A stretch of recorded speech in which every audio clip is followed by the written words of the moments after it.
Assalamualaikum warahmatullahi wabarakatuh. Perkenalkan, nama saya Nurdiana Holida dengan NIM 20405010001 dari kelas Perbankan Syariah 1. Di sini saya akan menanggapi video tentang penjelasan dari Bapak Abdul Wadud. Yang pertama tentang konsep dasar ekonomi Islam. Seperti yang Bapak jelaskan, ilmu ekonomi adalah sebuah cabang ilmu yang membahas dan mempelajari tentang perilaku manusia dalam memenuhi kebutuhannya dan memuaskannya. Nah, ilmu ekonomi itu membahas dan mempelajari bagaimana manusia memenuhi kebutuhannya dan memuaskan kebutuhannya. Saya setuju dengan penyampaian yang Bapak telah jelaskan tentang ilmu ekonomi. Namun saya pernah membaca ilmu ekonomi dapat diartikan sebagai ilmu yang mempelajari segala tingkah laku manusia yang bertujuan untuk mendapatkan dan mengelola sumber daya alam yang terbatas. Nah, selain itu, ekonomi juga diartikan sebagai usaha dalam membuat alternatif barang atau jasa untuk memuaskan kebutuhan hidup manusia yang tidak terbatas. Nah, referensi ini saya dapat dari artikel yang pernah saya baca, itu dari penerbit buku epublish.com yang dipost pada tanggal 18 Februari 2022 oleh Ridwan Karim. Selanjutnya, definisi ekonomi Islam. Nah, seperti yang Bapak telah jelaskan, ekonomi Islam adalah sebuah cabang ilmu yang membahas dan mempelajari bagaimana manusia memenuhi kebutuhannya dan memuaskan kebutuhannya untuk mencapai falah berdasarkan pada prinsip-prinsip dan nilai-nilai Al-Quran, As-Sunnah, Ijma, dan Qiyas. Nah, falah sendiri berarti kebahagiaan zahir dan batin. Nah, saya setuju dengan pendapat Bapak tentang definisi ekonomi Islam. Saya juga pernah baca di buku Bisnis Dasar Ekonomi Islam yang dikutip oleh Muhammad Najatul Asyidik. Dalam buku tersebut, karya dari Yunis dan Abdul Qadir menyebutkan bahwa pengertian ilmu ekonomi Islam adalah cara umat Islam dalam menghadapi hal-hal baru dalam ekonomi. Nah, ketika menerapkan ekonomi Islam, umat Muslim memakai Al-Quran, As-Sunnah, akal, dan pengalamannya pada acuannya dalam kehidupan. Selanjutnya, tentang perbedaan ekonomi Islam, kapitalisme, dan sosialisme. Ya, saya setuju dengan penjelasan yang telah Bapak sampaikan. Saya juga pernah membaca di artikel Kompas Sinia. Saya setuju dengan penjelasan yang telah Bapak sampaikan. Saya juga pernah membaca di artikel kompasiana.com yang berjudul tentang perbedaan ekonomi Islam dengan kapitalisme dan sosialisme. Nah, di dalam artikel tersebut dijelaskan bahwa sistem ekonomi Islam berdasarkan syariat Islam, sedangkan ekonomi kapitalisme sesuai mekanisme pasar, dan sistem ekonomi Islam memberikan hak dan kebebasan pada individu, sedangkan ekonomi kapitalisme tidak memberikan kebebasan itu. Nah, di mana sistem ekonomi kapitalisme bersifat individual, sedangkan sistem ekonomi sosialisme bersifat kolektif atau rasa kebersamaan atau lebih mementingkan kepentingan masyarakat daripada kepentingan individu. Nah, dalam konsep hak milik ekonomi kapitalisme menjunjung tinggi dan hak milik individu terhadap sumber daya ekonomi. Nah, berbeda halnya dalam konsep hak milik ekonomi sosialisme, yaitu menghilangkan hak milik individu. Nah, selanjutnya sumber hukum ekonomi Islam ada 4. Pertama Al-Quran, yang kedua As-Sunnah, yang ketiga Ijma, yang keempat Al-Qiyas. Nah, seperti yang telah Bapak jelaskan, saya setuju dengan pendapat Bapak. Saya juga pernah membaca artikel dan jurnal dari sumber hukum ekonomi Islam yang disusun oleh Baitul Mawfirah. Nah, yang pertama Al-Quran.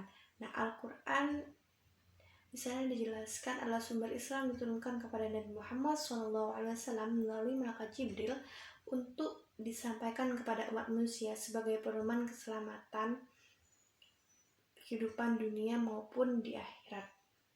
Nah, yang kedua itu As-Sunnah atau juga disebut Al-Hadis, merupakan sumber hukum yang kedua setelah Al-Quran. Nah, apa-apa yang masih samar terdapat di Al-Quran itu disebutkan pada Al-Hadis. Nah, beberapa seperti etika yang ditegaskan dalam Al-Hadis yang bertalian dengan perilaku muamalah. Yang ketiga itu ijma. Nah, ijma adalah metode penggalian hukum yang dilakukan dengan cara mengumpulkan para ulama untuk membahas atau masalah secara bersama-sama dan hasilnya diputuskan dalam perkumpulan tersebut sehingga menjadi hukum. Dan terakhir 4, qiyas. Nah, qiyas adalah menyamakan hal yang hukumnya tidak terdapat ketentuannya dalam Al-Quran dan As-Sunnah Rasul dengan hal yang hukumnya terdapat ketentuannya dalam Al-Quran dan As-Sunnah Rasul karena adanya persamaan ilat hukumnya. Selanjutnya tentang prinsip-prinsip ekonomi Islam. Nah, seperti yang telah Bapak jelaskan, prinsip-prinsip ekonomi Islam itu terbebas dari maurid, yaitu yang pertama maisir, yang kedua woror, yang ketiga riba. Saya setuju seperti yang telah Bapak jelaskan tentang prinsip-prinsip ekonomi Islam itu terbebas dari maurid. Saya juga pernah membaca artikel Bank Muamalah tentang maisir. Nah, maisir atau qimar itu sesuatu yang bentuk permainannya yang di dalamnya dipersyaratkan. Nah, jika seseorang pemain menang, maka ia akan mengambil keuntungan dan pemain yang kalah dan sebaliknya. Nah, contohnya dari maisir itu judi. Yang kedua woror. Nah, woror itu ketidakpastian atau transaksi yang diakibatkan dari tidak terpenuhinya ketentuan syariah dalam transaksi tersebut. Dampaknya dari transaksi yang mengandung woror adalah adanya penzaliman atas salah satu pihak yang bertransaksi sehingga ini dilarang dalam Islam. Yang ketiga riba. Nah, seperti yang telah ketahui, riba itu ada 2 macam. Nah, di sini saya akan menjelaskan tentang riba. Nah, riba ini dari segi bahasa, yaitu dari segi bahasa Arab ziyadah. Nah, artinya itu tambahan. Nah, sedangkan istilahnya itu riba berarti pengambilan tambahan dari harta orang lain atau dari pihak orang lain, nah, semisal harta pokok modal secara batil. Nah, dan juga terdapat perbedaan pendapat dalam menjelaskan riba. Nah, riba juga ada yang menjelaskan berarti penambahan tambahan terhadap hutang. Nah, maknanya setiap penambahan pada hutang baik kualitas ataupun kuantitasnya banyak maupun sedikit adalah riba dan itu diharamkan. Nah, landasan mengenai riba sudah dijelaskan dan sudah ada dalam Al-Quran surat An-Nisa